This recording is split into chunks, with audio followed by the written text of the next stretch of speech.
Selamat pagi Bapak Ibu yang kekasih di dalam Tuhan Yesus Kristus.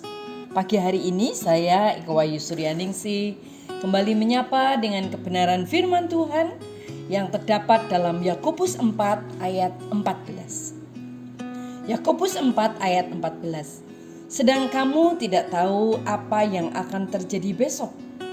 Apakah arti hidupmu? Hidupmu itu sama seperti uap yang sebentar saja kelihatan lalu lenyap. Amin. Suatu ketika saya bertemu dengan seorang ibu yang sudah bekerja sebagai perawat di rumah sakit. Saat ini dia berusia 60 tahun, tetapi masih kelihatan muda dan bersemangat. Dia bercerita bahwa ia baru saja diberhentikan dari pekerjaannya. Dia tidak tahu apa alasan kenapa diberhentikan. Karena memang seminggu sebelumnya dia baru saja dipuji atasan atas pekerjaannya yang bagus. Saya hanya mengatakan kepadanya bahwa itu adalah hadiah dari Tuhan, agar di sisa usianya ia dapat melayani pekerjaan Tuhan dalam bentuk yang lain. Dia pun mengaminkan dan dia percaya bahwa itu rencana Tuhan dan juga kerinduannya untuk melayani Tuhan sepenuh waktu, memberikan waktunya yang ada dalam hidupnya untuk kemuliaan Tuhan. Karena itu dia mengikuti berbagai pelayanan yang ada dan mulai memberikan kekuatan pada orang-orang yang mengalami pergumulan di dalam hidupnya. Bapak, Ibu, dan saudaraku yang kekasih di dalam Tuhan, Tuhan memberikan kehidupan yang cuma-cuma atas kita, dan Ia menginginkan kita mensyukurinya. Kehidupan ini walaupun berat, kita harus menghadapinya. Ada orang yang menikmati hidup ini dengan mencari kenikmatan duniawi yang berlebihan tanpa memikirkan keselamatan di kehidupan kelak. Tetapi ada juga yang berbuat banyak kebaikan dan bersungguh-sungguh membina hubungan yang baik dengan Tuhan demi bekal keselamatan di kehidupan yang kekal.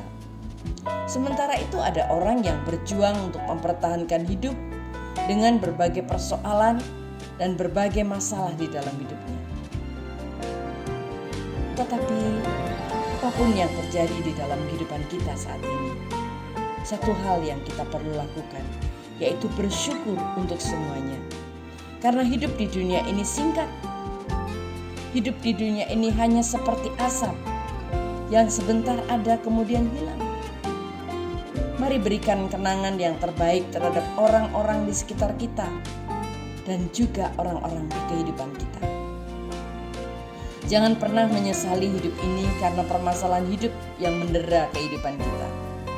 Hargailah hidup ini sebagai hadiah cinta dari Tuhan untuk kita. Maka kita akan melihat betapa indahnya hidup ini. Kalau hari ini kita bertemu dengan orang-orang yang putus asa atas hidup ini, mari doakan. Berikan kekuatan kepadanya dan berilah senyum kita yang terbaik, sehingga orang tersebut pun dapat kembali bersemangat karena kesaksian hidup kita. Permasalahan dan penyakit kita tidak akan menambah atau mengurangi jalan kehidupan kita. Tetapi ucapan syukur dan penghargaan atas hidup ini mampu menyelamatkan jiwa-jiwa yang terhilang dari kasih karunia Tuhan. Saat ini Tuhan membutuhkan kita untuk menjadi kepanjangan tangan, kaki, pikiran, dan mulut Tuhan, untuk memberi kelepasan, kelegaan, pengharapan, dan juga kesembuhan bagi orang-orang di sekitar kita. Maukah kita melakukannya? Dengan sisa usia kita saat ini, Tuhan pasti akan memampukan. Amin. Terima kasih Tuhan untuk kesempatan yang Tuhan berikan buat kami saat ini. Kami rindu untuk menjadi berkat, supaya di sisa kehidupan kami, sungguh kami menjadi berkat bagi banyak orang. Dalam nama Tuhan Yesus kami berdoa. Haleluya. Amin.